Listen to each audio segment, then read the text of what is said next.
Donc, je vais enregistrer sur mon ordinateur le contenu du cours d'aujourd'hui, qui est un cours qui porte sur le moment d'inertie, le moment de force, les conditions d'équilibre statique. Ce sont les dernières.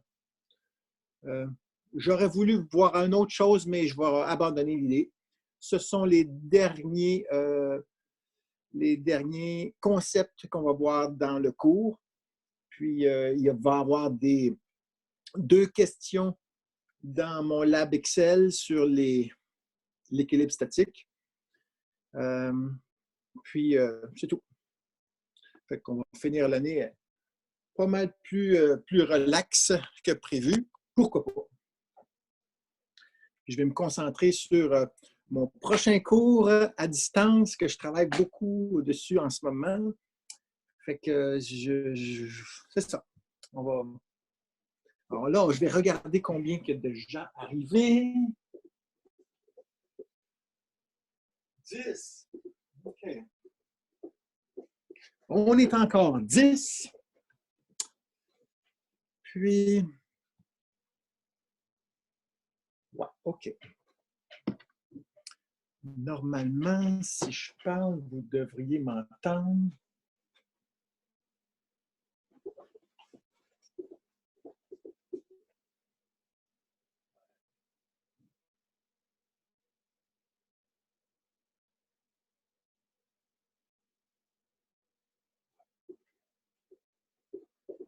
C'est bon, ça devrait marcher. Alors, plus qu'une minute encore pour partir le cours. J'ai hâte.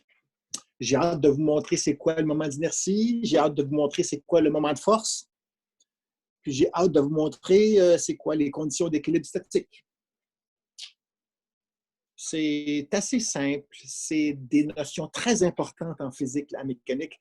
Ça, pour les gens qui veulent devenir physiothérapeute, c'est important. La biomécanique, ces notions-là sont vraiment des notions générales de physique. Et si je ne les passe pas, je trouve que je ne fais pas ma job.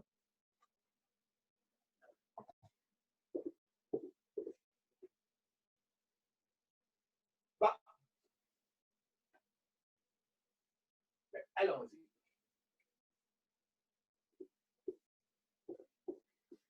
Donc, c'est parti. Là, je ne vous entends pas, mais je vous regarde de très loin. Là. Puis, dans le fond, je vais faire une première présentation qui va durer, par exemple, je vais parler du moment d'inertie, puis juste quand je vais finir le moment d'inertie, je vais procéder à une écoute.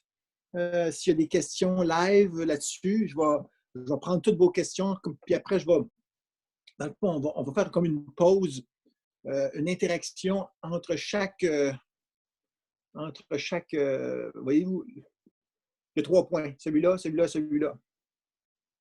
Donc, quand je vais avoir fini ce point-là, je vais allumer mon système, je vais éteindre mon iPad, puis je vais vous écouter, puis je vais regarder si je peux répondre à vos questions. Donc, il va y avoir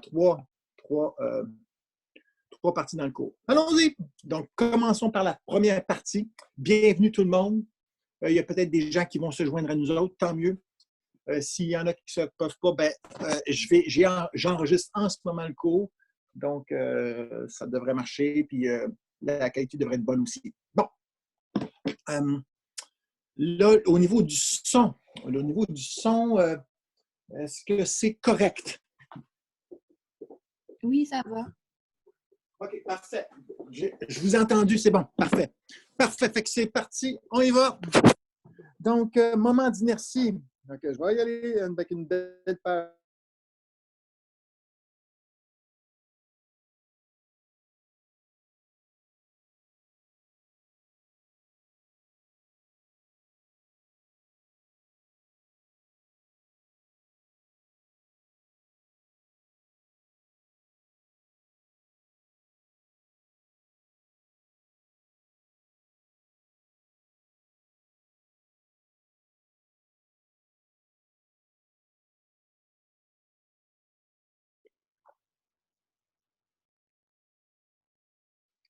Ouais.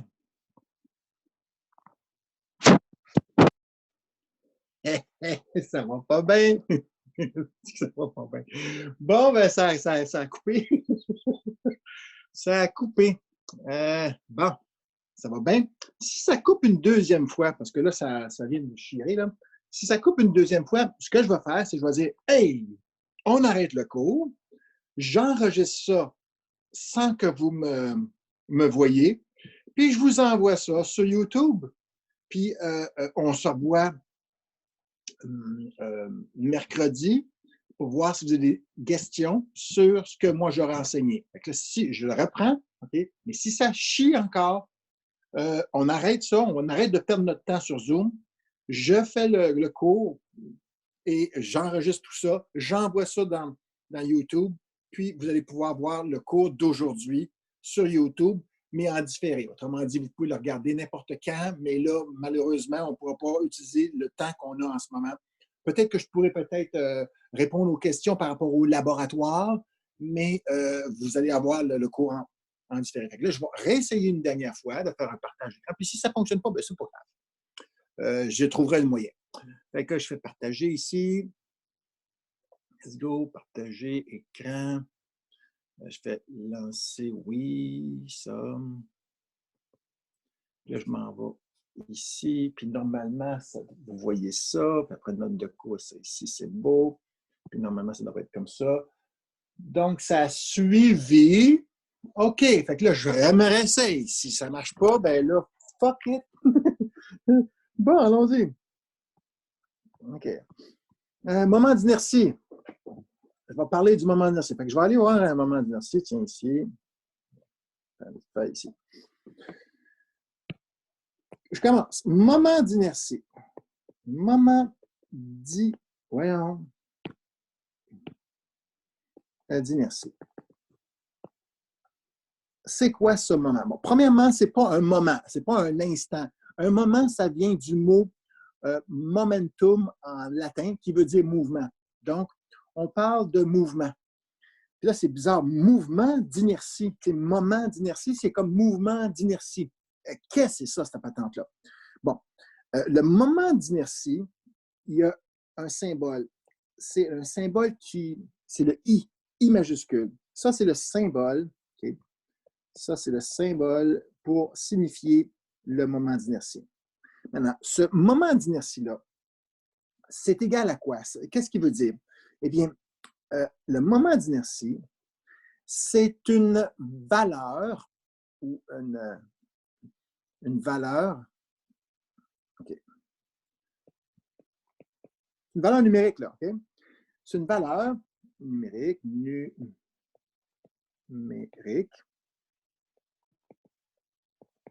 Okay. Mais qu'est-ce qu'elle représente?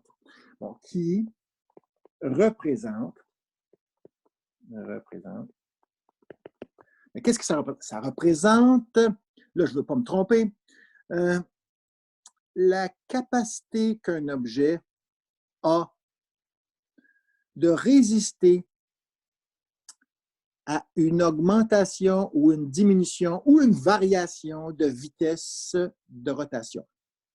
Donc, je vais l'écrire parce que les gens ne s'en souviennent déjà plus. Voilà une qui représente la capacité. Es-tu capable de quoi? La capacité de résister. Bon, résister, c'est à mon dos, je veux empêcher quelque chose, je résiste. Okay? De résister à quoi? À la variation de vitesse de rotation. Hein? Ben oui. Si vous prenez un objet, je vais prendre un objet, prenons un objet comme une grosse tige. Fait que je vais prendre un objet. Exemple, la tige. OK. Fait que si je prends un objet, voici la tige. Cette tige-là a une certaine longueur. OK. et aussi elle a une certaine masse. Okay? Tu prends une tige de métal, là, tu sais, une rod de métal, une grosse barre de métal. Puis là, je me dis, OK, j'aimerais faire tourner cette barre de métal-là. Là, tu dis, OK, je vais la faire tourner. Tu peux la faire tourner de multiples façons. Je vais te donner un exemple. Je peux prendre la tige avec mes deux mains. Okay, là, je ne peux pas décrire ça.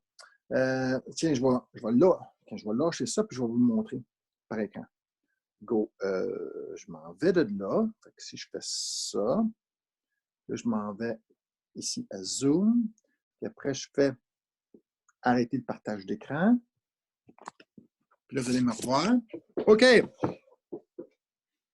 OK. Ça ici. Ça, ce serait ma tige. Je peux la prendre comme ça, ma tige, puis la faire tourner comme ça. Et là, tu peux la faire spinner comme ça. Je vais prendre mon crayon. Et cette tige-là, là, je peux la faire... je peux faire tourner mon crayon comme ça. Okay? En faisant ça. C'est très facile de faire tourner une tige comme ça en rotation. Mais c'est beaucoup plus difficile de la faire tourner comme ça, ou si tu veux, comme ça. Fait que ton axe de rotation, tu peux choisir de faire tourner ça comme ça, ou bien de le faire tourner comme ça. Comme ça. Ça, c'est très facile à faire tourner, tandis que comme ça, c'est plus difficile. Fait que là, je vais revenir. Fait que je voulais mentionner que faire tourner un objet, ben, tu peux le faire tourner de différentes façons, comme ça. Tu peux le faire tourner. Il tourner autour de cet axe-là. C'est que ça va mal. Puis là, tu peux le faire tourner comme ça. OK, vous avez compris. Fait que, je reviens. Au partage d'écran, là, je vais faire ça. Ça, c'est beau. Là, je lance la diffusion. Je fais ça. Je m'en vais ici. Là, il m'a suivi. Oui, il m'a suivi. Bravo, bravo, Zoom. Tu es bon. Fait que tu peux le faire tourner. Là, je vais marquer. Hey, la tige, je vais la regarder d'une autre façon. Je vais la tourner là, regarde. Ça, c'est la tige. Okay.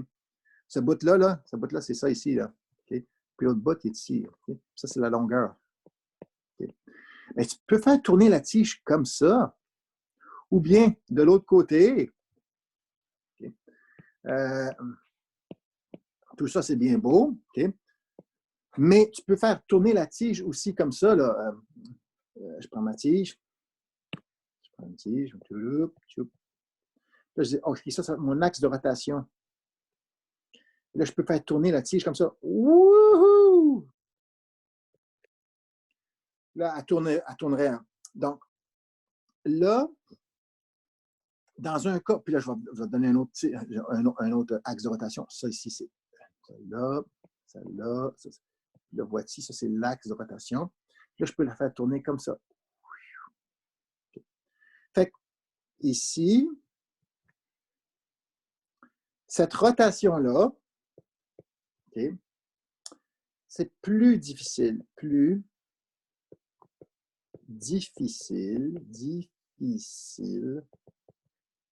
à mettre en mouvement de rotation, à mettre en mouvement de rotation. Oui, c'est plus difficile que ici. Ça, c'est plus facile. Ça demande moins d'effort, moins d'énergie. Plus facile. Donc, moins d'énergie pour réussir à mettre en mouvement de rotation. Oh boy, j'écris mal. Okay. Mais ça, c'est plus facile. Ça ici, c'est plus facile de mettre en mouvement de rotation que ça ici. Okay. Imaginez une très, très longue tige. Une très, très longue tige. C'est assez facile de la faire tourner comme ça. mais c'est pas mal plus difficile de la faire tourner comme ça. Puis c'est encore plus difficile. Okay. Je vais marquer encore plus difficile. Regardez bien ça, je vais prendre ma tige, je la dessine. Okay. C'est toujours la même longueur de tige, là. Okay. Même si ça n'a pas de l'air. Là, je vais prendre un axe de rotation comme ça. Ça, c'est mon axe de rotation. Wow! Là, ça veut dire que ça pourrait tourner. Vous comprenez là, que ça va tourner, là, la grande tige, elle va tourner le long de son extrémité. Ça tourne autour de son extrémité. Extrémité. À son bout, autour de son bout. Autour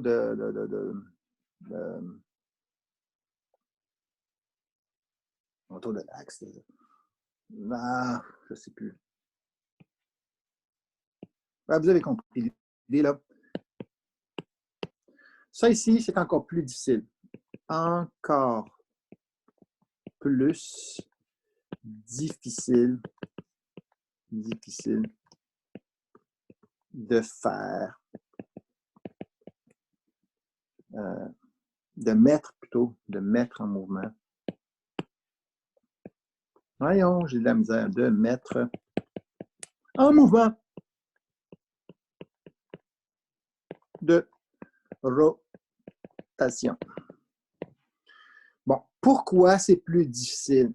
Eh bien, ça se calcule comme ça. Fait que là, je vais dire, OK, c'est une valeur numérique qui représente la capacité de résister à la variation de vitesse de rotation. Si jamais ça tourne déjà, ben, ça va être difficile de l'arrêter de tourner parce que tu vas demander une variation de la vitesse. Si tu vas déjà vite et tu veux ralentir, ceci est plus difficile à ralentir. Ceci est plus facile que celui-là à ralentir et celui-là est beaucoup plus facile à ralentir que tous les autres. Si jamais tu n'as pas de mouvement de rotation, ben il est difficile de le mettre en rotation ici. Il est un peu moins difficile de le mettre en rotation ici. Puis il est beaucoup plus facile de le mettre en rotation comme ça ici. Alors, comment ça se calcule? Le moment d'inertie, ça c'est toujours le moment d'inertie, qui représente la capacité d'un objet à résister à la variation de vitesse de rotation. Alors, ça ici, là, ça va être égal à quoi? Eh bien, si je vais marquer l'équation. Ça va être marqué M fois R au carré. Oh là là, qu'est-ce que c'est ça, ça fait-là? M. Puis, je vous dirais, pire que ça devrait être la somme. Ça, j'aime ça. Okay. Là, tu dis, hey, là, je ne comprends plus rien. C'est quoi là, la somme? C'est quoi cette bebelle-là? Ça, là, regardons la tige. Vous voyez cette tige-là qui est ici? Là? Attendez, celle-là. La tige qui est ici. Okay. Eh bien, là, j'ai besoin de la quantité R et la quantité M. Bon, qu'est-ce que c'est que la quantité M? La quantité M, c'est la masse. La masse d'une partie de la tige. Pas de toute la tige. Une masse d'une petite partie de la tige. OK. Bon, là, si je regarde mon exemple de tige qui est ici, bien, une petite partie de la tige, ça pourrait être ceci. Regardez, ça serait... Ça, c'est une petite partie, MI. Mais il n'y en a pas juste une, là. Il y en a plusieurs. Tu peux en avoir une ici, ici, ici, ici, ici, ici, ici, ici, ici, ici, ici. Il y en a plusieurs. Il y en a plein, plein, plein, plein, plein de petites masses comme ça qui vont faire en sorte. Mais attention, pour cette masse-là qui est ici, eh bien, cette masse-là, qui est ici, elle est à une certaine distance. Puis là, je vais marquer ça ici. Ça, c'est quoi ça? Okay. RI, c'est quoi? Eh bien, c'est la distance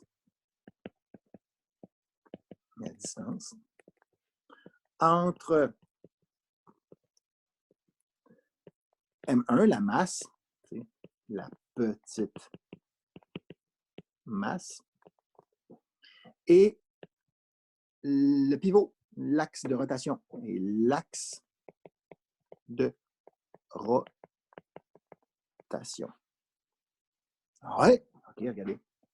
RI, ça devrait être de là jusqu'à là. Maintenant, là, cette tige-là n'a pas qu'une seule. Cette tige-là, là, la masse n'est pas tout le temps à la même place par rapport à la. Non, la masse n'est pas. Toute la masse de la tige n'est pas à la même distance de l'axe de rotation. Par exemple, cette autre masse-là ici, okay, je vais marquer J ici, bien, elle est à une distance RJ. Bien, je pourrais 1, 2, 3, 4, 5, mais ici, j'ai choisi la RJ. Fait que vous comprendrez qu'il faut que j'additionne. Supposons que je sépare ma tige en 10 masses différentes. Là, je vais faire un exemple. Je vais faire un exemple ici, tout de suite. Je ne vais pas vous montrer ça ici. Bon. Mon exemple, c'est que supposons que ça, c'est mon axe de rotation. Ça, c'est ma tige. Là, je fais 1, 2, 3, 4, 5, 6, 7, 8, 9. J'en ai combien j'ai? 1, 2, 3, 4, 5, 6, 7, 8, 9 et 10. Eh bien là, ce que je vais faire, mon inertie, okay, si je tourne autour de cet axe-là, ça c'est mon axe de rotation, eh bien mon inertie, ça devrait être ceci. M1 fois R1 au carré plus M2 fois R2 au carré. R1 étant de là jusqu'à ici. Ça, c'est R1. Et après, je m'en vais au centre. Je fais, ça, c'est R2. Et après, je m'en vais ici. Ça va être R3. Et là, si je m'en viens ici, celui-là, là, R9, là, c'est ici. De là jusqu'à là, ça serait R9. Donc, il faut que j'aille jusqu'à temps que j'arrive à M10, R10. Avez-vous compris l'idée? L'idée de comment est-ce qu'on va mesurer ou quantifier le moment d'inertie. Le moment d'inertie est très grand si les masses sont grandes, puis si les distances que chacune des masses a qui constituent l'objet, si ces masses-là sont très éloignées de l'axe de rotation, eh bien, ça fait augmenter le moment d'inertie. Plus un objet a des parties qui s'éloignent de l'axe de rotation, plus cet objet-là est difficile à faire bouger en rotation. Il est difficile à le mettre en rotation, puis il est difficile de y enlever aussi de la rotation. C'est ça le principe. Là, je vais aller voir un peu plus loin ici. Là. Je continue ici en disant OK, suite au I, okay, qui est égal à quoi? Qui est égal à la somme de toutes les petites masses qui constituent l'objet multipliées par la distance que ces petites masses-là ont par rapport à l'axe de rotation. Fait que ça c'est bien quand tu as un objet qui a plusieurs masses. Mais nous autres, là, cette formule-là, là, elle devient ceci lorsqu'on prend, vous savez, les petites masses que je parlais, là, on pourrait prendre des masses tellement petites qui seraient infiniment petites. Puis là, à la place de faire une somme d'éléments presque infinis, on va faire une intégrale. Oui, une intégrale. Ça serait les plus petites masses qu'on peut prendre de la tige, multipliées par quoi? Bien, par le rayon de chacune de ces petites masses-là a une distance par rapport à l'axe de rotation. Fait que ça ici, ce serait une masse, une partie. Ah, je vais marquer. Une partie infinitésimal. Ah, je ne sais pas comment l'écrire. J'ai de la infinitésimal, infinitésimal, infinitésimal. Oh, je ne sais même pas, Colin. Ah! Infinitésimal. Je vais vérifier, OK? Une partie infinitésimale de la tige. Okay? Puis ça, ici, c'est une distance entre dm, la petite partie infinitésimale de la masse, et l'axe de rotation. Le pivot, finalement. Tadam! Fait que ça, c'est ce que c'est que l'inertie. Fait que, est-ce que je vais vous demander de faire des intégrales? Non, je ne vous demanderai pas de faire des intégrales. Ça se fait, OK? Je peux donner un exemple, mais est-ce qu'à l'examen, il va y avoir ça? Non. Mais dans un questionnaire qui va être, je vais m'amuser, ça va être à la fin, il va peut-être avoir un questionnaire sur un nouveau logiciel que j'aimerais que vous essayiez, là, qui s'appelle Socrative. Ça se peut que je fasse un test, mais ça va être pour s'amuser, là, OK? Sur des questions qui sont de ce style-là, là, OK? Question typique, question type là, sur l'inertie. L'inertie, ben, le moment d'inertie, sur le moment d'inertie. Oh, je vais l'écrire comme il faut, Colin Debin. Fait que les questions types sur le moment d'inertie. Tu sais, moment, là, oubliez ça, c'est pas un moment ou un instant. Ça n'a rien à voir avec le temps. Ça a à voir avec le mouvement. Okay? Fait que, question type sur le moment d'inertie, on en a une. OK. Lequel des deux objets a le plus grand moment d'inertie? Fait que là, qui possède le plus grand I? Le moment d'inertie, là. Okay? Puis là, je vais te voir. Fait que là, tu dis, OK, je vais te donner un exemple. Allons-y. Je prends un exemple. OK. Une tige. Ça. Puis là, c'est l'axe de rotation qui est ici. Ça, la tige, elle tourne comme ça. Ou bien, OK, ça c'est l'objet numéro 1, ou l'objet numéro 2, la même tige, OK, même longueur, même masse, OK, mais attention, l'axe de rotation ici est ici. Ça va être, je vais le faire partir par là.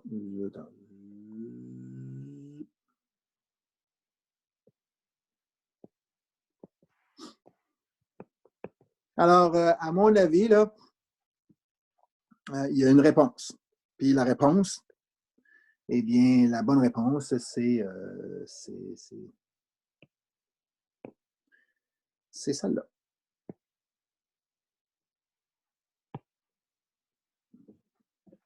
Parce que, pourquoi? Ben, parce que la masse est la même, c'est juste que la distance que chacune de ces masses-là a par rapport à l'axe, c'est plus grand. Le R, lui, là, il est plus loin. Lui, là, ce morceau-là, là, ce petit morceau-là qui est ici, il est à une demi-longueur de tige de l'axe. Tandis qu'ici, ce morceau-là, il est à une longueur de tige.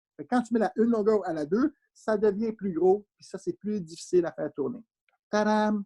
Okay. Une autre question, on va l'essayer avec j'ai un disque. Bien sûr, prendre un disque. Un disque comme ça. De rayon, d'un certain rayon, là. Rayon. Puis là, je vais. Ça, c'est mon axe de rotation. Okay. Axe de rotation. Vous avez un disque comme celui-là. Puis là, la masse, ça, c'est la masse de l'objet. Okay. Là, je vais prendre le même objet. Bien, pas le même objet. Je vais prendre un autre objet, mais en forme d'anneau. Je vais prendre un anneau. Je vais faire un anneau. Attention, ça, c'est mon dessin d'anneau. Bon, je fais ça. Un anneau, ça devrait ressembler à ceci. Oh, il n'est pas si pire, le prof. OK. Puis là, je vais mettre juste des petits fils. Un petit fil ici, un petit fil ici, un petit fil ici, un petit fil ici. Puis, ici, puis là, je vais mettre mon axe ici. Il y a des petits fils, là. Il y a des petits rayons là, qui s'attachent à ça. Là. Mais le gros de la masse, ça, c'est la même masse. Les masses sont égales ici. M, ça, c'est l'objet 1. Puis ça, c'est l'objet 2. Les deux masses sont égales. Okay. Faites attention, là. C'est ça. Puis là, mais ça, c'est un disque plein. Disque plein de matière. Tandis qu'ici, c'est un anneau. Un anneau, c'est comme un disque, mais il n'y a pas de matière au centre.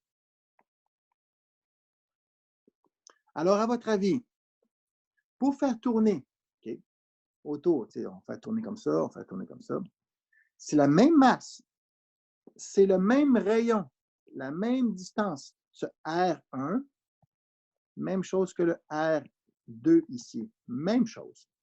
Je me dis, hey, Colin de Bin, ça se ressemble bien gros. Est-ce qu'il y en a un qui possède le plus de moments d'inertie? Celui-là, le disque, ou bien l'anneau? Eh bien, la réponse, suspense, la réponse, c'est lui! Eh oui. Pourquoi? Ben, parce que il a la même masse. C'est correct? C'est pas parce que la masse est pas. Si on a la même masse, c'est probablement que ça va donner la même chose. Mais le R, okay? Le R, oui, ils ont la même, sauf que la masse, toute la masse ici se répartit. Il y a beaucoup de matière qui est très proche de l'axe de rotation ici. Tandis qu'ici, proche de l'axe de rotation, il n'y en a pas de matière. Toute la matière est loin de l'axe de rotation. Quand je vais arriver pour calculer ça, toutes mes R vont être plus grands. Mais monsieur, le R, il est ici. Non, le R, il est réparti du disque, là, il y a de la matière qui est sur l'axe de rotation, un petit peu éloigné de la rotation, encore un peu plus, encore un peu plus, encore un peu plus. Fait que ton R, il varie là, ici. Il varie. Tandis qu'ici, il varie presque pas. Et il est très loin de. Fait que ça, ici, ça va être plus grand. Donc, ceci, c'était pour le moment d'inertie. Évidemment, je pourrais poser une autre question. Je vais vous poser une dernière question. Un autre exemple. Je prends une sphère.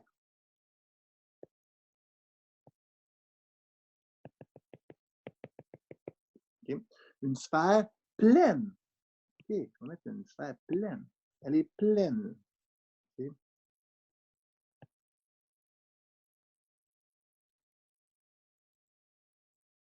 Elle est pleine. Je vais marquer sphère pleine. Pleine. Pleine de matière, évidemment. C'est une sphère. Puis là, je vais prendre une coquille. Coquille sphérique. Vide. Mais attention, méchante coquille. Oh non, il faut que je dessine ça. Oh, c'est cool. Go, je dessine ça.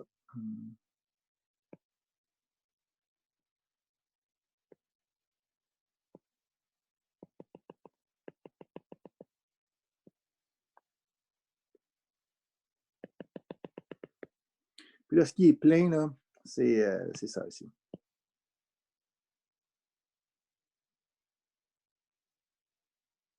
Eh mon Dieu, c'est pas évident. Ah, vous comprenez qu'il y a du vide. Il y a du vide à l'intérieur. Okay? Puis si je le fais tourner autour de l'axe, comme ça ici, autour de l'axe, bon, supposons que cette masse-là est la même que celle-là. Autrement dit, attention, il y a du vide là-dedans. Ça veut dire que cette partie-là de matière, ça, là, qui est autour, c'est plus lourd. Ça pourrait être du bois, puis ça pourrait être du métal, plus lourd. De sorte que les deux ont la même masse. Lui, il y a du bois au centre, puis il y a du bois partout, partout, partout, tandis qu'ici, il y a du métal seulement en périphérie.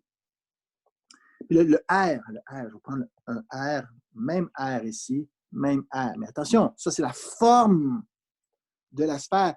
Ça ne veut pas dire que R qui est ici, le R qui est ici, sera le même pour chacun des petits morceaux. Chaque petit morceau de la sphère pleine peut avoir différents R. Oui, tu peux avoir un R comme ça, un R comme ça, un R comme ça, un R comme... parce qu'il y a de la matière là ici. Okay? Tandis qu'ici, mes R, il faut attendre qu'ils soient très gros avant de pouvoir être utilisés dans la formule parce que la masse n'est pas pour les petits R, elle est pour des gros R. Fait encore une fois, ceci, c'est lui qui a le plus de...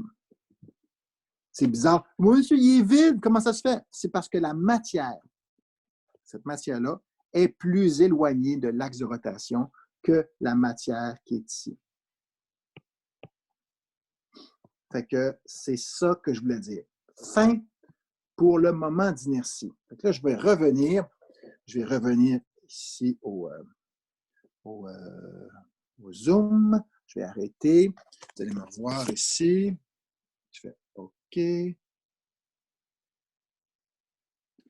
Avez-vous des questions? Je vous écoute.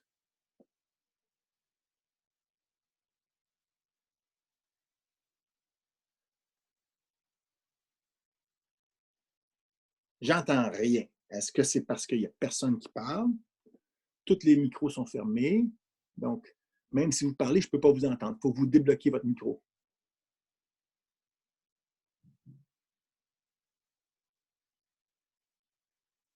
J'entends aucune question. Il n'y a aucune question? OK. Je vais aller voir dans Converser. Y a-t-il des... Y a-tu... peux-tu prendre le rôle?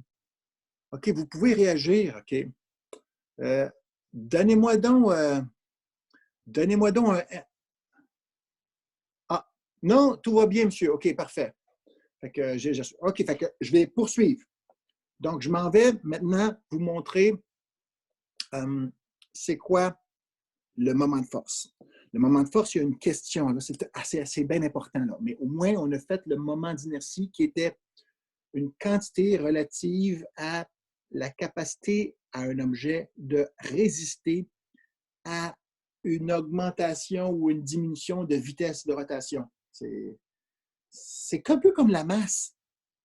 Quand un objet est très, très massif, tu as de la misère à le faire accélérer en translation. Parce qu'un réfrigérateur, c'est beaucoup plus difficile à accélérer qu'une balle de ping-pong. Une balle de ping-pong, tu la frappes et elle revolte bien vite. Un réfrigérateur, tu te frappes avec ta palette de ping-pong, puis le réfrigérateur, il ne revole pas, là, il ne change pas sa vitesse. Tu sais. Frappe un réfrigérateur avec une palette de ping-pong, tu vas bien t'apercevoir qu'il ne revole pas comme la balle de ping-pong revole. Parce que le frigidaire ou le réfrigérateur, il est beaucoup plus pesant. Il y a une plus grande inertie, il y a une plus grande capacité à garder la vitesse qu'il y avait. S'il y avait une vitesse de 0, il va garder sa vitesse de 0. C'est difficile de le faire bouger plus vite. C'est ça l'inertie. Bon, alors, allons-y pour la prochaine section. Alors, on retourne dans l'écran, voir si ça fonctionne. Je vais lancer la diffusion. Ça devrait marcher. Puis là, ouais, puis là, je fais ça, là, je me check. OK, on est reparti. C'est beau. OK, ça ne plante pas. Allons-y, faisons la deuxième partie, là, ici. Moment de force. Je veux voir les moments de force. La signification de la valeur d'un moment de force. L'unité. Ah, je n'ai pas parlé de l'unité. Colin de Bin. J'ai parlé de comment calculer ça, mais je n'ai pas parlé d'unité. Je vais compléter ça. L'unité, c'est quoi? L'unité, je vais le marquer tout de suite ici. L'unité du moment d'inertie, il paraîtrait que le moment d'inertie, I, ça vaut M fois R au carré. Même si on additionne toutes des M, ou même si on fait une intégrale de dm fois R, c'est quand même des kilogrammes multipliés par des mètres, parce que le rayon, c'est des mètres. Fait que ce sont des kilogrammes OK, multiplié par des mètres au carré. Fait que, l'unité de ça,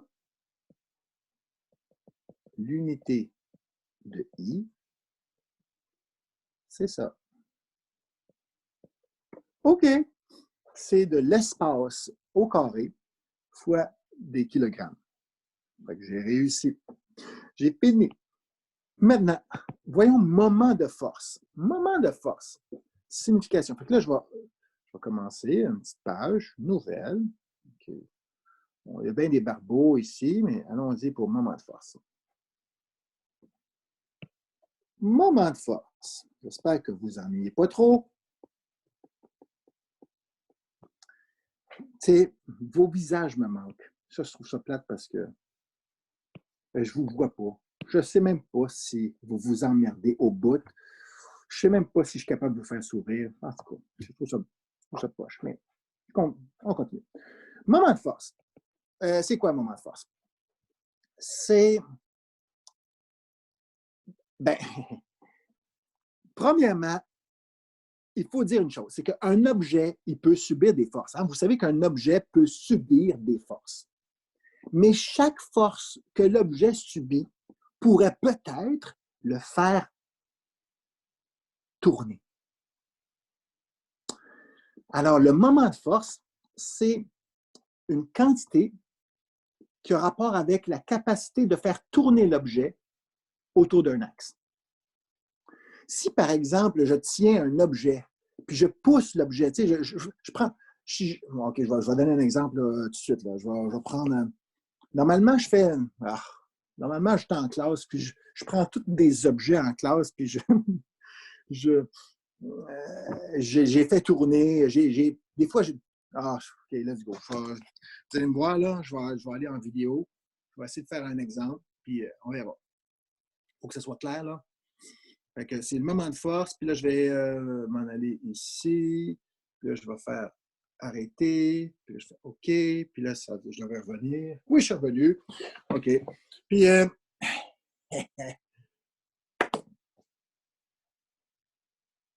OK. Là, en ce moment, là, je tiens mon crayon avec mon doigt. OK. Puis, la force que j'exerce okay, sur mon crayon, OK, je push, hein, j'ai une force normale sur mon crayon, c'est une normale de contact avec mon doigt. Bien, cette force-là, là, elle n'est pas capable de faire tourner le crayon. Ça veut dire que le moment de force de la force que j'applique sur le crayon là, est égal à 0. Et attention, là, je vais prendre mon dos. Je vais pousser mon crayon avec mon index vers le haut. Et regardez bien ce que ça fait. Oh, je pousse. Attention, 1, 2, 3, je lâche. Ça, là, au ralenti, ça ferait comme... Ça le fait tourner. Okay. Mais quand je le place ici,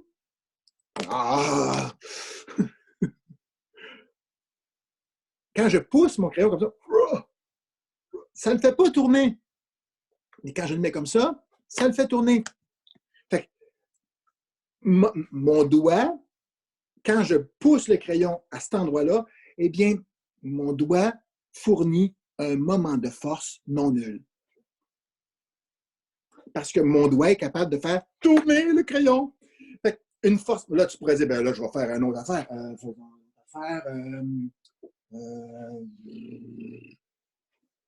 J'ai pas de porte ici. Oh mon Dieu. OK, je vais essayer de faire ça. Je me déplace. OK, je suis dans...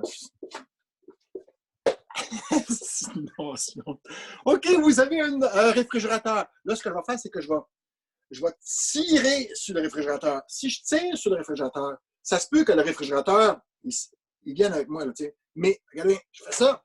Oh, j'ai ouvert. Autrement dit, ma porte, c'est ouverte. Mais ma porte, elle ne m'a pas resté des mains, là. Elle est restée attachée. Elle est restée attachée au niveau des pentures. Puis ma porte, puis là, si on va la regarder de cette façon-là, est-ce que je peux faire ça? Caboire, le colonne de Ben. Puis tu vois ça, là? Oh, ouais, OK, c'est ça. Fait que là, je tire ici, là. Je tire, puis ma porte, elle ne vient pas, elle va tourner.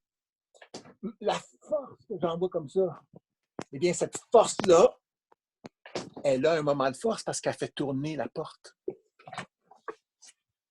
Maintenant, le monsieur, comment vous faites pour faire une force sur une porte de réfrigérateur sans l'ouvrir?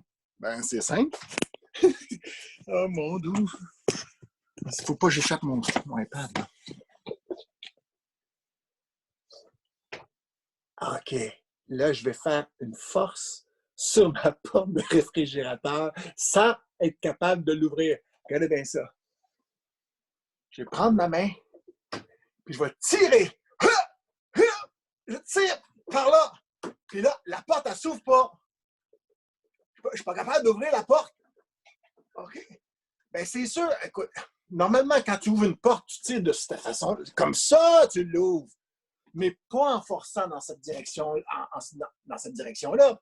Si je force dans cette direction-là, elle ne s'ouvrira pas, la porte. Mais si je la force comme ça, elle va s'ouvrir. Fait que cette force-là que je force, là,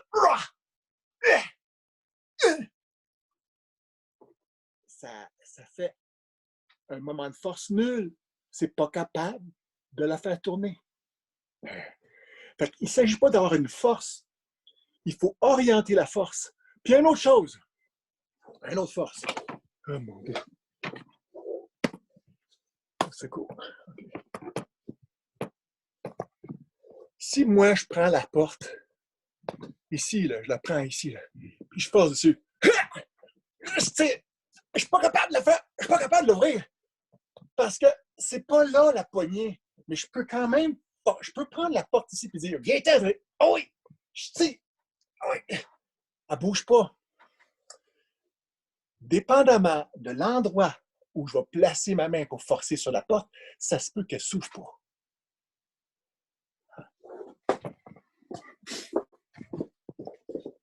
Eh boy, je sais pas. C'est peut-être tout croche. Anyway, je replug ça, là. Je résume. En dessinant. Fait que, on va partager l'écran. Faire ça.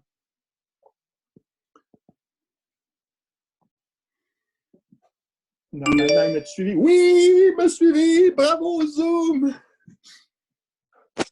OK. Fait que ma porte de réfrigérateur, là, regardez bien. Ça, c'est une porte. Il y a une penture ici. Tiens. Ça, c'est le point pivot. C'est l'axe. Remarquez, le pivot. C'est les pentures. Maintenant, si tu fais une force, ça, c'est le point d'application de la force. C'est là, ici, là, que je vais tirer ma porte. Ça, c'est ma force. On va prendre une force verte. Voici ma force. Là, écoutez, si le pivot il est ici et que tu forces ici, c'est sûr qu'elle va s'ouvrir ta porte. Okay? Elle va s'ouvrir dans ce sens-là. Là, je vais mettre en gris. Elle va s'ouvrir comme ça. Elle va s'ouvrir comme ça. Okay? Ça va être le sens de rotation. Sens de rotation. Yeah. Fait que cette force-là va sûrement faire ouvrir. Donc, cette force-là provoque un moment de force non nul. Parce qu'un moment de force, c'est quoi? C'est un nombre qui représente la capacité qu'une force a de faire augmenter la rotation ou de faire une variation de du mouvement de rotation. Ah, je recommence. Le moment de force, c'est la capacité qu'une force a de pouvoir mettre en mouvement de rotation un objet ou de modifier son état de rotation. Tu peux fermer la porte, tu peux l'ouvrir, tu peux la... En tout cas, tu peux la mettre en mouvement de rotation. Fait que, des fois, là, je vais donner. OK, je vais l'écrire. Il faut que je l'écrive. Fait que c'est quoi un moment de force? C'est la capacité. Mon Dieu, j'ai pas. Mon CIA, il n'est pas beau. Je recommence. La capacité de. Qu'une force, c'est pas. La capacité de la force. La capacité de la force à modifier. Voilà. La capacité à mettre, tiens, en mouvement de rotation. La capacité de la force à mettre en mouvement de rotation, l'objet sur lequel la force, l'objet qui subit sa force. La capacité de la force à mettre l'objet en mouvement de rotation, à mettre. Je vais mettre ici. Donc, un moment de force, c'est la capacité de la force. Un moment de force ou d'une force, c'est de la force parce que chaque force a son moment de force. Fait que s'il y a une force qui s'applique sur un objet, OK, cette force-là, elle a quoi comme moment de force? Ben, c'est sa capacité que cette force-là a à mettre l'objet en mouvement de rotation. Si elle n'est pas capable de le mettre en mouvement de rotation, c'est parce que son moment de force est nul. Tout simplement. Là, tu dis, OK, ici, c'est super efficace. Ça, c'est quand la force est orientée à 90 degrés par rapport à l'axe pivot et point d'application. Là, je vais parler de ceci. Là. Regardez bien ça. Du pivot jusqu'au point d'application de la force. Ça s'appelle R. On va l'appeler R. R, c'est quoi? R, la distance entre le pivot et le pivot, c'est l'axe de rotation. Le pivot est le point d'application. C'est où c'est que tu as forcé, là? Faut que tu prennes l'objet à quelque part, là. Si tu le forces dessus, là.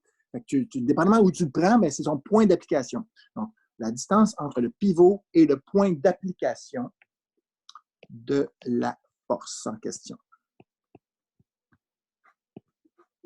Ça a un sens, hein? Ça part du pivot. Attends, c'est du pivot vers le... Oh, je m'excuse, j'ai marqué PA. Devinez, ça veut dire quoi, PA? Point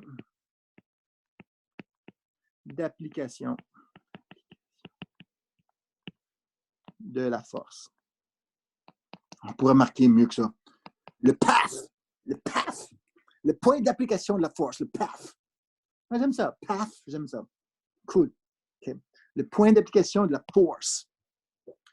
Fait que vous avez ici jusque-là. Bon, maintenant, là, je vais vous donner d'autres exemples. Un autre exemple, voici. Une même porte. Oh, je vais le mettre en bleu. Mettons notre porte en bleu. OK, bleu, bleu, bleu, bleu. Where are you, bleu? Here you are. Blue. Voici ma porte. Voici mon pivot qui est toujours ici, mon pivot. Pivot. Très important.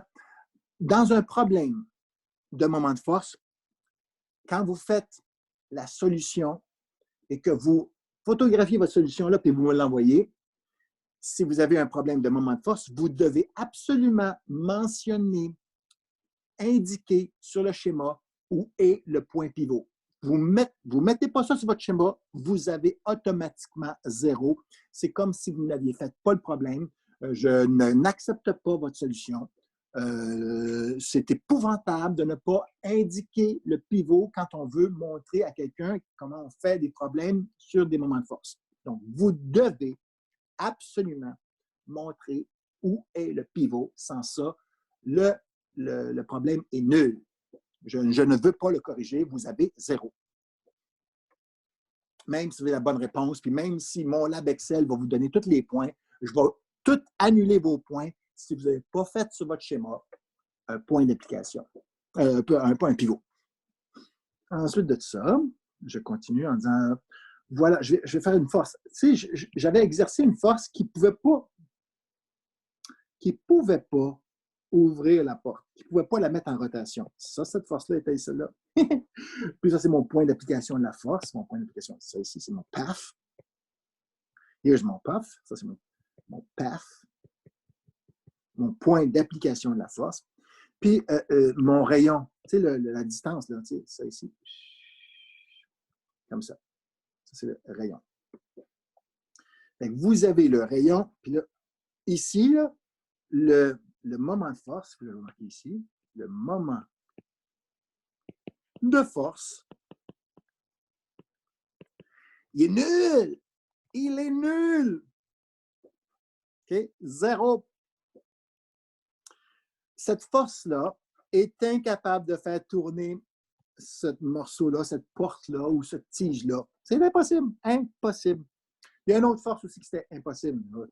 Je fais toujours ma porte, mon pivot. Puis là, je vais prendre une force, puis là, je vais l'appliquer ici directement sur le pivot. Oh, oh, oh, oh, oh. Est-ce que ça va tourner, ça? Non, ça ne tournera pas. Encore une fois, j'ai beau avoir une force non nulle, okay? Mais ici, mon R est nul. Et pas rouge. Mon R, il vaut 0. Entre le pivot et le point d'application de la force, c'est la même chose. Il n'y a pas de distance.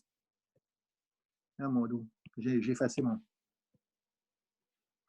Voyez-vous, le point pivot puis le point d'application de la force, c'est le même point. Fait que le R vaut 0.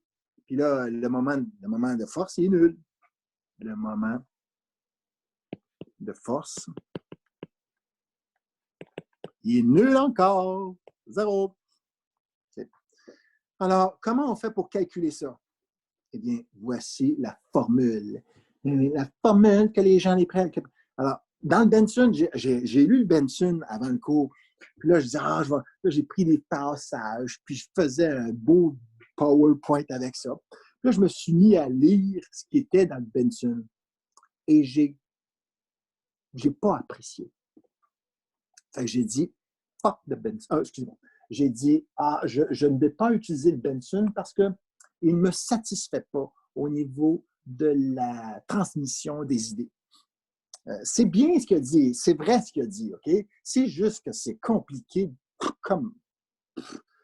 c'est bien plus compliqué que, à mon avis, ce que je suis en train de vous dire. Fait que je veux montrer, c'est comment on calcule le moment de force. Le moment de force, il y a un symbole, OK? Allons-y, là, je vais marquer moment de force. Moment de force. Le symbole de ça, c'est le symbole, ça ressemble à un T. OK? Ça ressemble à un T.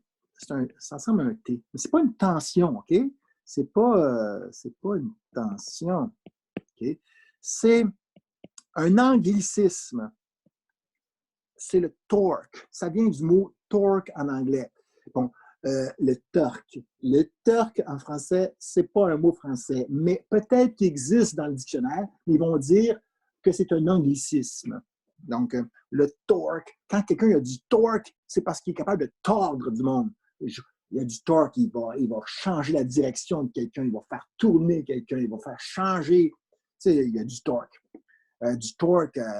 Puis quand on fait le torque, souvent, on prend notre main droite, okay? Puis c'est comme si on prenait un tournevis dans notre main droite, puis on vissait. Là, on dit, hey, lui, il y a du torque. Puis là, on prend notre main droite, puis comme on visse dans le vide. Faites le mouvement, là. Tu sais, torque. Quand il y a du torque, le gars, hey, lui, il a une main. Tu sais, il est capable de contrôler. Fait que là, on prend notre main droite, on la fléchit un peu, puis on fait comme si on prenait un tournevis, puis on tournait. Et là, lui, il y a du torque. Il est capable de tordre du monde. Tu sais. C'est ça, le torque.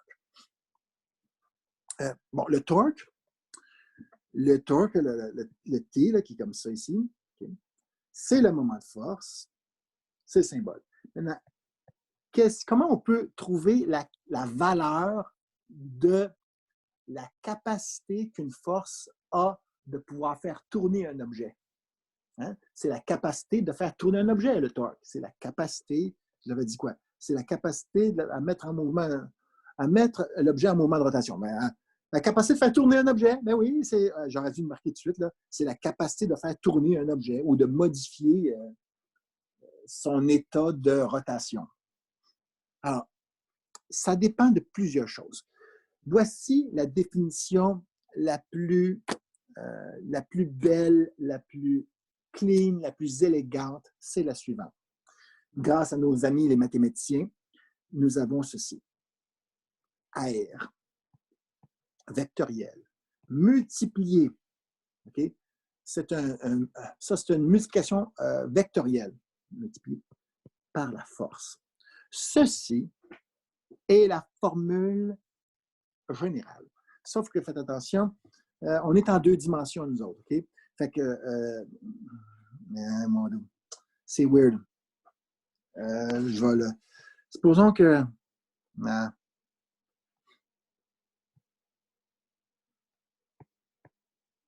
dans le plan X, Y, puis ça ici, ça va être dans l'axe des Z. Oh là là là là là là là là là là! Oh, que vous n'aimez pas ça, ou que vous aimez ça, un des deux. Okay? C'est weird. Un produit vectoriel, okay, ça prend 2 vecteurs, okay, puis ces 2 vecteurs-là vont former un plan. Puis la réponse de ça va donner un autre vecteur, ça c'est un vecteur, qui ne va même pas être dans le même plan. Il va être perpendiculaire au plan des 2 autres. C'est weird ça, Colin Devine. Imaginez, vous avez... fait que ça, souvent là, ça va être dans l'axe des Z. Puis là, je vais mesurer. Je vais vous montrer ceci. Voici un axe des X, voici un axe des Y. Puis, voici l'axe des Z. Okay? Ça, c'est à 90 degrés. Ça, c'est 90 degrés aussi. Puis ça, c'est 90 degrés aussi. Oh mon Dieu, excusez, j'ai manqué celle-là. Ça, c'est 90 degrés aussi. Coudonc, Colin, il ne veut pas me... Non, c'est pas un beau dessin, ça. Ça. Et là, vous avez un système de coordonnées à 3 dimensions, mais je l'ai dessiné en 2 dimensions. Je ne sais pas si vous le voyez. Pas tellement bon en dessin, mais qu'importe. Vous avez ici un système à 3 dimensions. Celui-là, c'est le système à 3 dimensions. Puis, normalement, si vous avez un vecteur là, qui appartient dans le plan XY, là, je vais prendre un vecteur comme celui-là. Je vais prendre mon vecteur, je vais faire ici un vecteur R comme ça ici. Puis un vecteur comme ça, tiens. Là, ils sont tous les deux dans le plan. Ils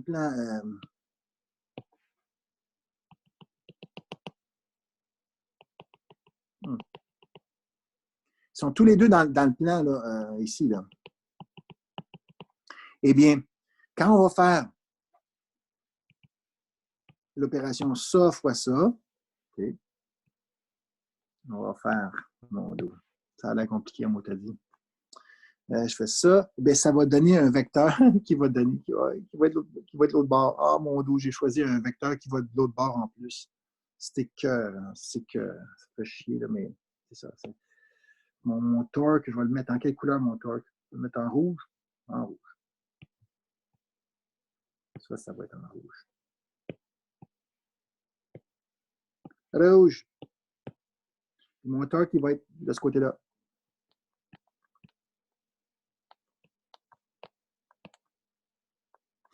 Aïe, aïe. Ben oui. Il va être dans l'axe des Y, négatif. Oh, aïe, aïe, aïe, aïe. Fait que là, on va arrêter ça. On va arrêter là parce que c'est trop compliqué. On va simplement, on va dire non, non, non, trouve-moi une autre affaire. Voici mon autre affaire. Le torque, il va être dans l'axe des Z. Puis, ça ici, ça va être la grandeur du rayon, pas du rayon. Ça, c'est la distance entre le pivot et le point d'application. Je vous le rappelle, là. Ça ici, là, c'est distance entre pivot et paf, le point d'application de la force. Okay? Ça, c'est toujours positif parce que là, j'ai décidé de faire pas, je veux rien savoir du vecteur. Vous savez comment moi, j'aime pas les vecteurs. J'aime pas dessiner ces babelles-là. Là. Moi, j'aime bien les composantes des vecteurs. Mais ça, il y a des composantes aussi qu'on peut faire, mais je simplifie. Je vous donne une méthode scalaire.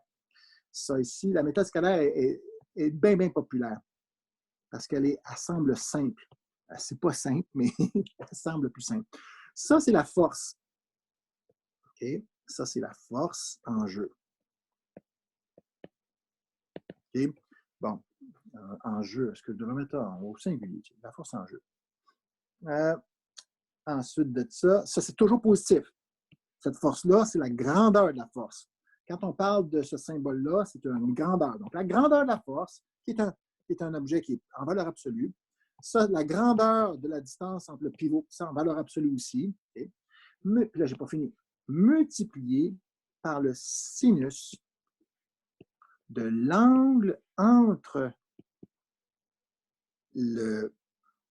la distance entre le pivot et le PAF et la force.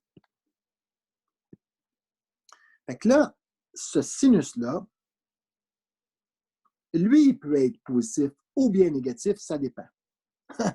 OK, ça dépend. Là, je vais faire un système d'axes beaucoup plus simple. Voici un axe des Y qui s'en va vers le haut. Voici un axe des X qui s'en va vers la droite. Okay. Puis voici mon axe des Y, mon axe des Z qui, lui, oh, c'est quoi ça? Voici une belle petite flèche. Okay. Eh bien, ici, ce que vous voyez là, c'est la pointe de la flèche. Okay. Fait que vous avez un axe de Z qui est vers vous, qui sort. Ça, c'est l'axe, là, elle est sortant. Il est sortant du plan de l'écran. En ce moment, vous voyez un écran, là. Eh bien, l'axe des Z vous rentre d'en face. Vous sort de votre écran. Ça en va. Et ça ici, là, ça ici, ça, c'est le sens de rotation positif. Sur les calculatrices, les angles sont positifs quand ils partent de l'axe des X et s'en vont vers l'axe des Y. Okay? Ça, c'est le sens positif de la rotation. Ce sens-là, c'est un sens positif de la rotation. Fait que là, on va juste pratiquer. On va juste pratiquer les θ. Est-ce que ça peut être... Ça, là, ça peut être positif ou négatif. Okay? Positif, ça veut dire que ça va comme ça. Puis négatif, ça voudrait dire que ça va comme ça. Ben oui. Okay? Alors, faisons une pratique. Juste pour le fun, juste pour vérifier qu'on est... OK. θ. Okay?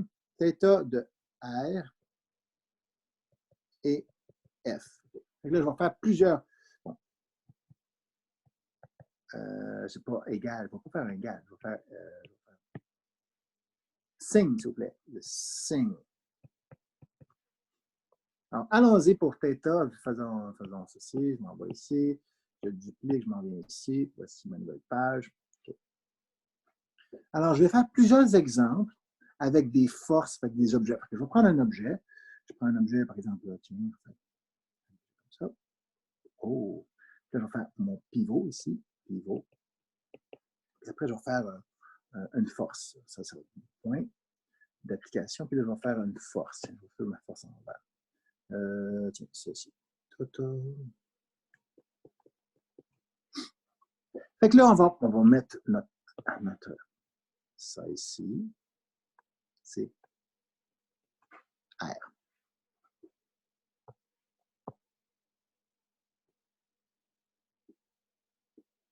Fait que là, tu dis OK.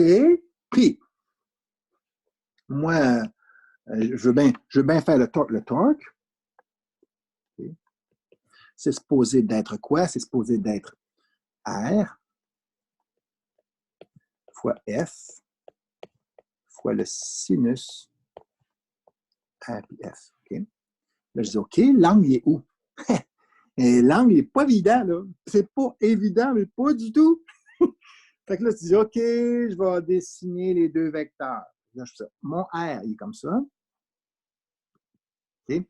J'ai simplement dit, OK, toi, tu es comme ça, parfait, je te dessine ici. Je me sors du dessin, je dis, tiens, c'est comme ça. Et après, je vais dessiner la force. La force, c'est comme ça. Ça, c'est R. Ça, c'est R. Ça, c'est R. Ça, c'est F. J'ai pris ce vecteur-là, je l'ai mis ici. J'ai pris ce vecteur-là, puis je l'ai mis à partir du même point. À partir du même point. Okay. Je prends mes vecteurs, puis je les fais partir du même point. Puis là, je vais dire, OK, ceci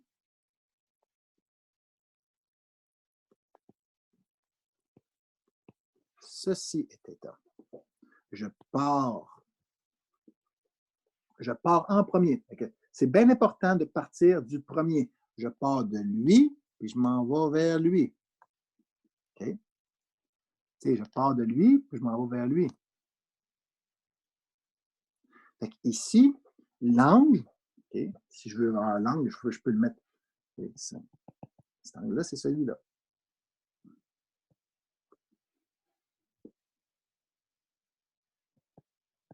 Ça, c'est le vrai angle. Le vrai de vrai, c'est lui. Okay? Fait que si on veut cette définition-là, là, l'angle, vous l'avez, c'est lui, là. C'est lui.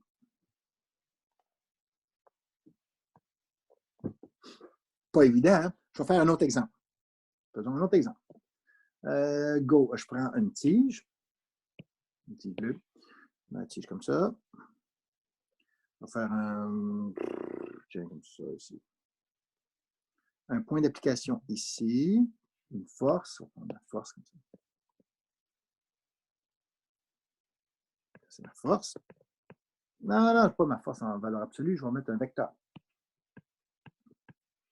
Voici ma force, c'est une certaine grandeur. Puis là, mon point pivot, je vais le mettre ici. Mon point pivot, go. Mon pivot ici, pivot. Puis là, je vais faire mon rayon. Je pars du point pivot, je m'en vais au point d'application. Ça, c'est mon path. Mon path, c'est ici. Mon point d'application. J'ai vraiment respecté du point pivot jusqu'au path. Là, tu dis, OK, je l'ai. Puis, OK, fait que là, je vais reprendre le dessin. Je reprends le dessin comme il faut. Je vais dire, OK, je reprends le dessin, je fais ça ici. Voici mon vecteur. Puis voici mon autre vecteur. Tu sais, j'ai essayé de prendre lui, je l'ai mis ici. Et lui, je l'ai mis ici. Puis lui, je le mets sur le même point. J'ai fait partie du même point. Puis là, il me dit, OK, l'angle que je veux avoir, l'angle de ça ici, c'est l'angle qui part de R qui s'en va vers F. Encore une fois, c'est celui-là. Je pars de R puis je m'en vais vers F. Ça, c'est le vrai angle tel que défini par la définition mathématique de ce que c'est qu'un moment de force. Okay? je pars du vecteur R, je m'en vais au vecteur F. Je pars du vecteur R, je m'en vais au vecteur F. Non, j'aurais dû mettre. Donc, je suis en train de tout effacer. Je pars du vecteur R, puis je m'en vais au vecteur F. Donc là, tu as un angle. Bon, cet angle-là, est-tu positif ou négatif? Eh bien, dépendamment de mon système de coordonnées que j'ai décidé de dessiner ici, okay, ça c'est X, ça c'est Y, puis ça c'est Z. Okay?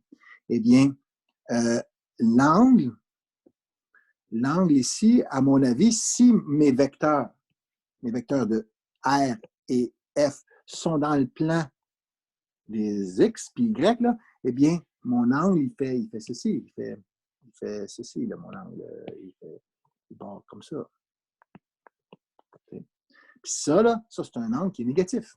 Parce que normalement, les angles, ça part comme ça. Ça, c'est positif. Ça, c'est positif. Donc, ça s'en va dans l'autre sens. Ça, c'est négatif. Ceci est un angle qui est négatif. Et oui, c'est un angle négatif. Et oui. Fatigant? Oui, c'est fatigant. C'est fatigant. Mais c'est vrai, c'est comme ça. Y a-t-il un sens? Est-ce qu'on peut se tromper dans le sens? Oui, on peut se tromper dans le sens. Y a-t-il un moyen de ne pas se tromper? Oui, il y a un moyen de ne pas se tromper. Ça a l'air bizarre à dire, mais la plupart des gens, okay, là, la plupart des gens se trompent au niveau du signe, puis même la plupart des livres, sauf la Chance ou la France, il y a un seul livre qui respecte les angles tels que définis par les calculatrices. C'est La France. Le Séguin, le Benson, le Dewey, le Hallyday-Resnick, le Modulo, ils font tous des calculs en se foutant carrément si l'angle est positif ou négatif. Ils s'en calissent, puis ils font plein d'erreurs à cause de ça. Puis les gens, ça ne leur dérange pas. C'est weird. Fait que je préfère vous dire, écoutez, là, il y a un sens. Le signe négatif d'un angle, c'est important. C'est un sens de rotation. Fait que ça, si tu vas dans le sens des aiguilles d'une montre, c'est négatif. Si tu vas dans le sens des aiguilles contraires d'une montre, c'est positif. Ben oui. Sens contraire des aiguilles d'une montre, puis le même sens que les aiguilles le sens des aiguilles d'une montre, c'est négatif.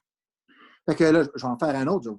Faisons un autre exemple. Je vais en faire un autre exemple. Dernier exemple. Il faudrait que j'en aie un qui serait cool. Là. Go. Ça ici. Point d'application. Non, ça c'est pivot. Point d'application, on va le mettre ici. Tiens, puis je vais faire. Tiens,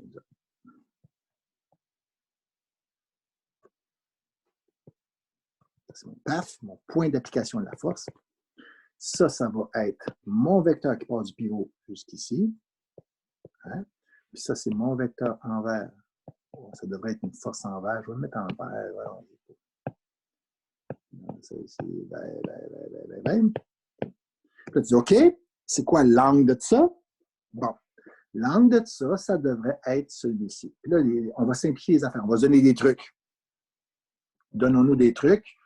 Bon, l'angle, ça devrait être lequel? Ça devrait être. Je vais reprendre ça ici. Ça, c'est le bon vecteur. Puis après, je vais mettre ma force qui est ici.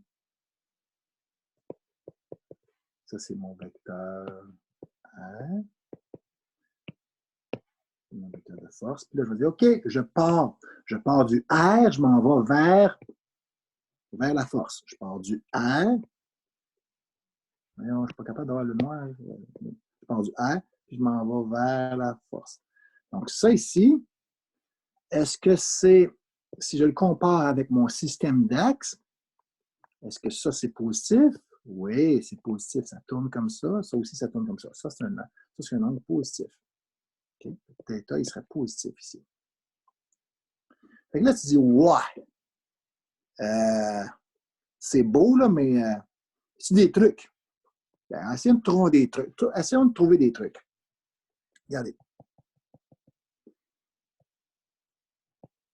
Ça, c'est-tu le bonhomme? Oui, c'est le bonhomme. OK. On va l'essayer. Celui-là, je prends le R. Ça, c'est le bonhomme? Oui, c'est le bonhomme. Ça, c'est... OK, je vais essayer celui-là.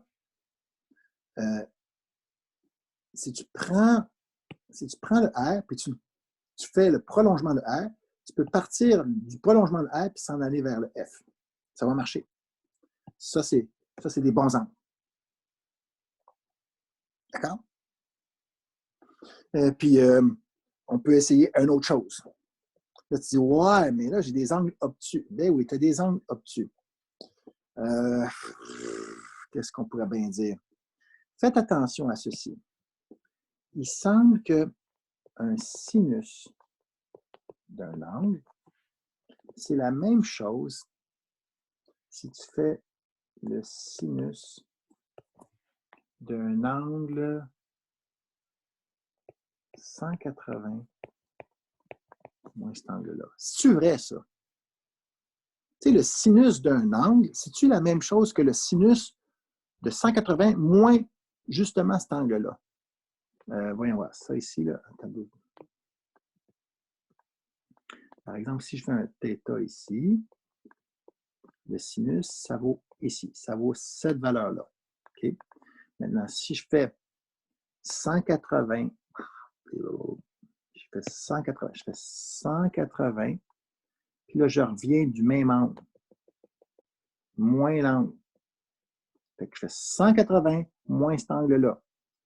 Est-ce que ça va donner la même chose? Oui, ça donne la même affaire. Fait que ça ici, là, ça donne toujours la même affaire.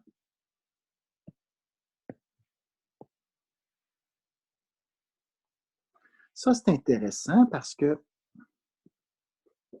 là, il faut inverser. Il faut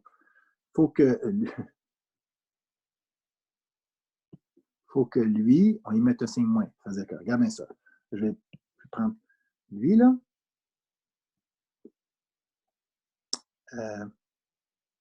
180 moins θ, ça donne 180. 180 moins θ.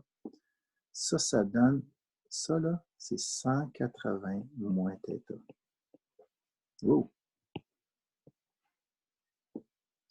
Ça ici, si je fais quoi? Si je fais, ça c'est intéressant. 180 moins θ. Ici, qu'est-ce qu'on a ici? Caroline devine. Cet angle-là. Ça, c'est 180 moins θ aussi. OK? Fait que le sinus de cet angle-là, c'est la même chose que ça va donner la même valeur que celui-là. Cool! Fait que si jamais vous prenez cet angle-là, okay, ça va donner le même sinus que cet angle-là. Ça va donner la même chose, la même affaire. Autrement dit, le supplémentaire, l'angle supplémentaire, cet angle-là, là, okay, qui est 180 moins θ, okay, ça va donner le même résultat. Ça va donner le même résultat que ça ici, là. Fait que c'est pour ça que dans tous les livres, ils ne capotent pas ces signes, ils ne veulent rien savoir des signes parce qu'ils se disent que je prenne cet angle-là ou que je prenne cet angle-là, ça va donner le même résultat. Oui, ça va donner le même résultat. Tu as raison. C'est juste que, fais attention, ça ici, ça va être un angle qui va être négatif. C'est-tu vrai, ça? 180 moins θ. Ça va-tu être négatif? Oui, c'est un... Ah, je ne sais plus. Ah, je me mélange. J'ai peur d'aller plus loin là, en disant... Il va falloir, à un moment donné, il y a des gens qui disent, ben là, regarde, les signes, là, ça m'énerve, ça m'écoeure, je ne veux pas les utiliser. OK. Si tu ne veux pas les utiliser, correct, c'est bon. On ne les utilisera pas. Okay? Tu pourras prendre n'importe quel angle. cet angle-là ou cet angle-là, tu peux les prendre. Là, tu vas trouver quoi? Tu vas trouver une valeur. OK? Mais là, tu ne pourras pas savoir si c'est positif ou négatif. OK? Tu ne pourras pas. Tu pouvais le savoir si tu avais pris le vrai θ. OK? Mais si tu prends le complément, là, tu te demandes est-ce que ça va donner quelque chose de positif? Bien, si θ était positif, ça va donner quelque chose qui va être probablement positif comme angle ici. Fait que ça va donner quelque chose de positif. Mais si θ vaut, ça va toujours donner quelque chose de positif, j'ai l'impression. Supposons que ça, c'est positif, ça, c'est positif. Ça va marcher. Ça va toujours donner quelque chose de positif. Le sinus, si je prends un nombre négatif ici, ah non! Si je prends un nombre négatif ici, ça va donner 180 plus un objet. Ah, intéressant. Regardez. J'ai vu quelque chose là. C'est que si jamais ton angle est négatif, lui, là, ça, quand tu vas faire 180 moins θ, bien ça, tu vas être obligé de mon dos, de faire quoi? Ça va donner plus que 180 degrés. Autrement dit, lui, quand est-ce qu'il était négatif? On avait un angle négatif. OK, j'en avais un angle négatif ici. Okay? Fait que ça ici, là, c'est 180 moins celui-là. Et boy. C'est pas évident. C'est contre-intuitif. C'est pas le fun du tout. Fait que moi, je préfère vraiment utiliser celui-là, puis pas capoter. Sauf que, simplifions encore les affaires. Il y a moyen de simplifier. Les gens disent ceci, ils disent, dans le Benson, ils disent, OK, ça, là, le signe que vous allez mettre là ici, ça dépend. Okay? Puis là, ici, là, ça ici, vous pourriez dire, ben fuck it, ça va toujours être positif. Comment on dit? Celui-là, là, on dit, OK, ça va devenir positif tout le temps. Okay? Puis là, c'est nous autres qui va décider le signe. Ce n'est pas le sinus qui dessine le signe. Ça, ce sont les livres comme le Benson, d'autres livres comme le Séguin. Ils disent ceci. Là, je vais le réécrire. Ils disent le torque, c'est supposé d'être égal à quoi? Plus ou moins. Okay? Puis c'est à nous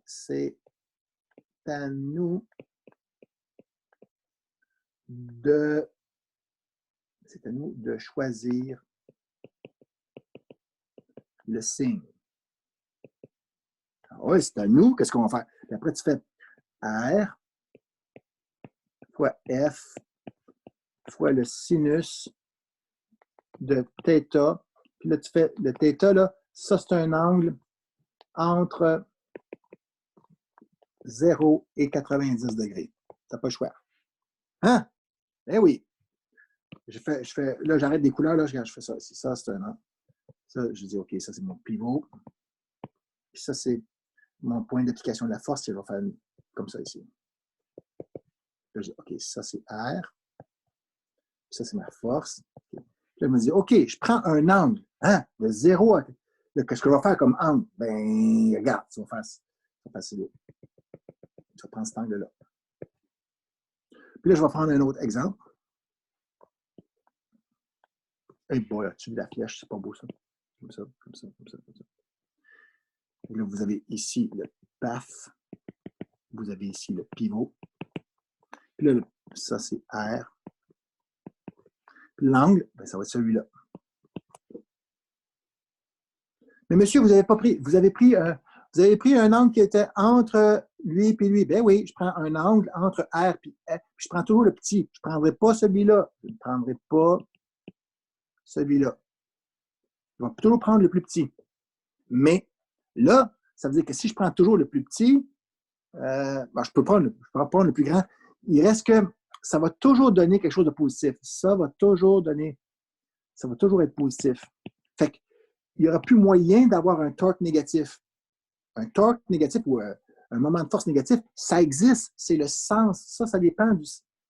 C'est le sens de la rotation. Fait que là, tu dis OK, mais comment je fais? Ben, c'est toi qui décides le signe. Puis là, je vais faire un exemple, puis on va arrêter là-dessus parce qu'à un moment donné, c'est bien beau, là, mais c'est quoi le problème? Le problème, c'est que le torque, il dépend de plusieurs affaires. Il dépend du sens, il dépend du R. R, c'est quoi? C'est la distance pivot, puis paf. Il dépend de la force, puis il dépend de l'angle entre R et F.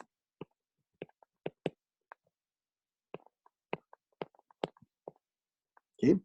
Puis ça dépend de 4 choses. Il y a 4 affaires. Il y a 4. Tu veux trouver le torque? Tu veux trouver ça? Pose-toi la question. C'est quoi l'angle? C'est quoi la grandeur de la force? C'est quoi la distance pivot, paf? Puis c'est quoi le sens? Tu vas y mettre un plus ou un moins. OK. Maintenant, go. Là, je vais faire un exemple hyper compliqué, là, mais qui va devenir simple. Go. Je vais faire mon pivot. Puis là, je vais mettre ici un point d'application, puis je vais mettre une force. Une force, tiens, on va mettre une force comme celle-là.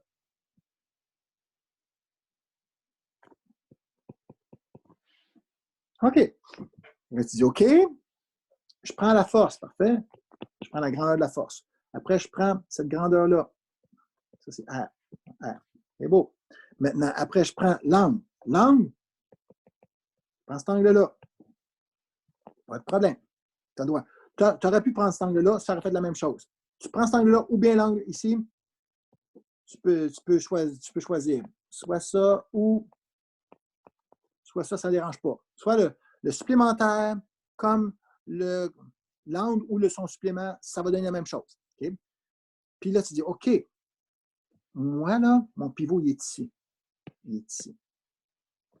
Et là, ce qui est intéressant, c'est ceci. Si moi, je force vers le haut, ça veut dire que ça va tourner comme ça. Parce que ça, c'est le pivot. Okay? Puis ça, à mon avis, puis là, tu pourrais dire, OK, moi, tourner comme ça, là, on a X puis un Y, il paraîtrait que ça, c'est positif. Donc, ça, là, je tourne comme ça. Est-ce que c'est ça que... Non, ça tourne de ce sens-là. Ça tourne de ce sens-là. Ça, c'est négatif. Donc, ça ici, le sens, là, c'est un sens négatif. Ah ben. Là, je vais faire un autre dessin. C'est ça ici, ça ici, ça ici. Une force, un rayon.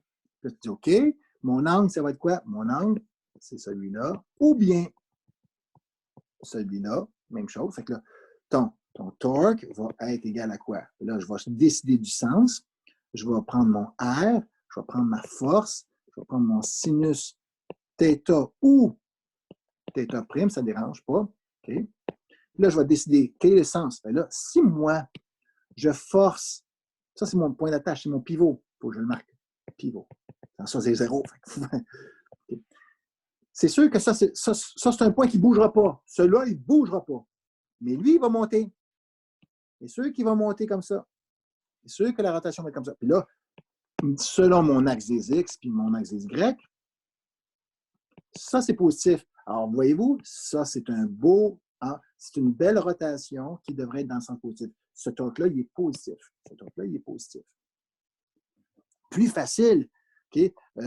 Parce que si je mets, encore là, si je mets, par exemple, ça ici en plein milieu, je fais une force comme ça ici, okay? Ça, c'est mon pivot. Et ça, c'est mon R. Puis ça, c'est mon PAF, mon point d'application. Ah, PAF. P-A-F.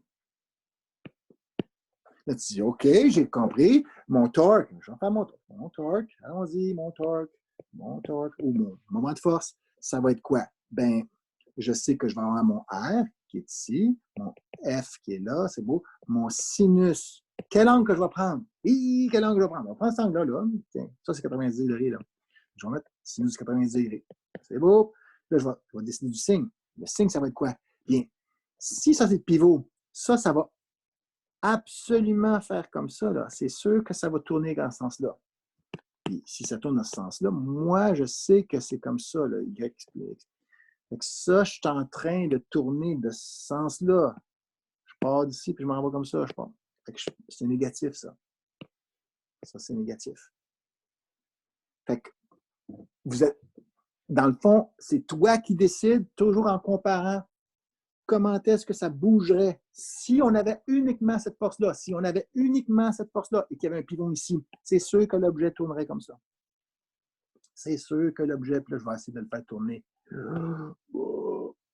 C'est sûr que l'objet tournerait comme ça. Yeah, boy. Anyway,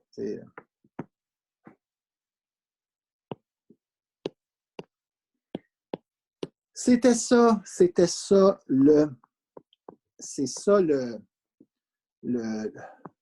thème, beaucoup de barbeaux du moment de force. Maintenant, je quitte ça, puis on va voir s'il y a des questions. S'il n'y a pas de questions, on prendra 5 minutes de pause, puis on peut aller aux toilettes, on peut prendre des messages, puis après, on revient pour la suite et la fin du cours d'aujourd'hui, qui est, ça c'est pas long, là. C'est pas long. Ça ne devrait pas être long, là. C'est les conditions d'équilibre. Okay? Fait que je vais sortir de là, je vais m'en aller dans Zoom, je vais faire un arrêt de ça ici. Je fais OK. Là, normalement, je devrais réapparaître devant vous. Avez-vous des questions?